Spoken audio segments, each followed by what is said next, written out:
نحمده ونصلي على رسوله الكريم أما بعد فأعوذ بالله من الشيطان الرجيم بسم الله الرحمن الرحيم محمد رسول الله صدق اللہ العظیم.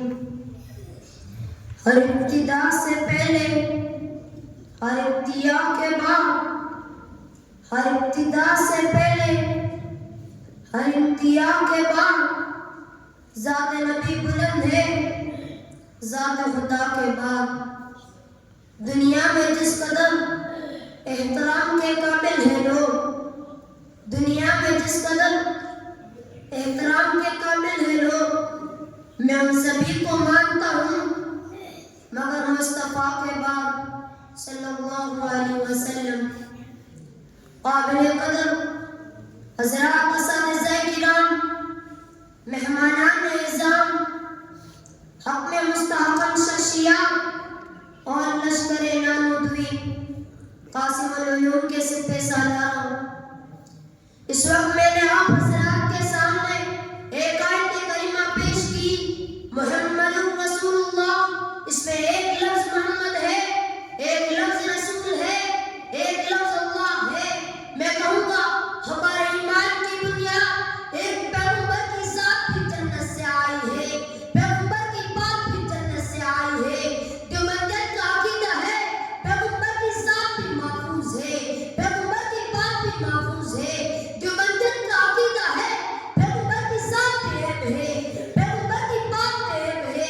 دیوبندیت کا عقیدہ ہے پیغمبر کی ذات کو ماننا بھی ایمان ہے، پیغمبر کی بات کو ماننا بھی ایمان ہے. دیوبندیت کا عقیدہ ہے محمد صلی اللہ علیہ وسلم کو دیکھ لو کوئی نقطہ نہیں، رسول کو دیکھ لو کوئی نقطہ نہیں، اسلام کو رسول کے بنانے والے اللہ کو دیکھ لو کوئی نقطہ نہیں.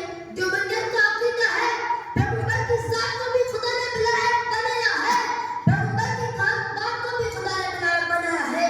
دیوبندیت کا عقیدہ ہے جہاں پیغمبر کی ذات ہے وہ مکان بھی تمام مکانوں سے اعلیٰ ہے، جہاں پیغمبر کی ذات ہے وہ حدیث بھی تمام باتوں سے اعلیٰ ہے. دیوبندیت کا عقیدہ ہے پیغمبر کی ذات کو بھی زندہ رہنا ہے، پیغمبر کی بات کو بھی زندہ رہنا ہے. ہمیں نبوت کی ذات کو مانا، نبوت کی بات کو مانا، پورے دین کو سمیٹ لیا جائے تو محمد رسول اللہ میں دین آتا ہے. اس میں نبوت کی ذات بھی ہے، نبوت کی بات بھی ہے. دنیا میں جتنے حملے ہوئے ہیں کوئی حملہ نبوت کی ذات پر ہوا ہے تو کوئی حملہ نبوت کی بات پر ہوا ہے.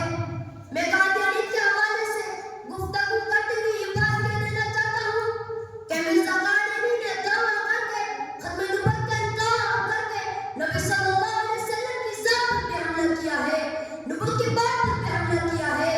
دیوبندیت کی ذات اور بات کا دفاع کرتے ہوئے مرزا قادیانی بات کو بھی زیر پیش لائے ہیں، مرزا قادیانی بات کو بھی زیر پیش لائے ہیں. میں دیوبندیت کے کس کس سرتاج کا نام لوں؟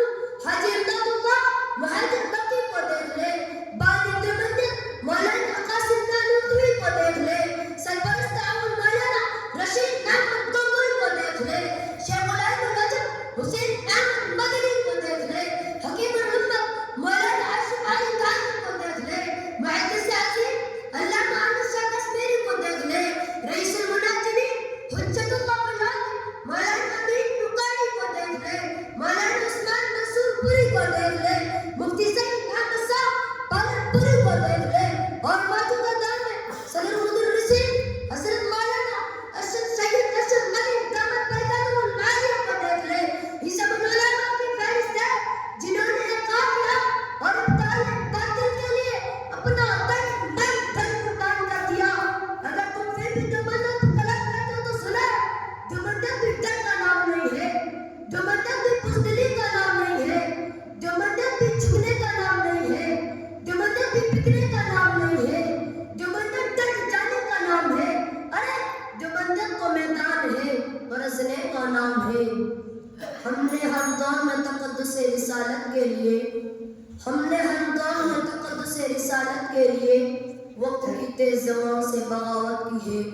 توڑ کر سلسلہ رسم سیاست کا، توڑ کر سلسلہ رسم سیاست کا، ایک فقط نام محمد سے محبت کی ہے صلی اللہ علیہ وسلم.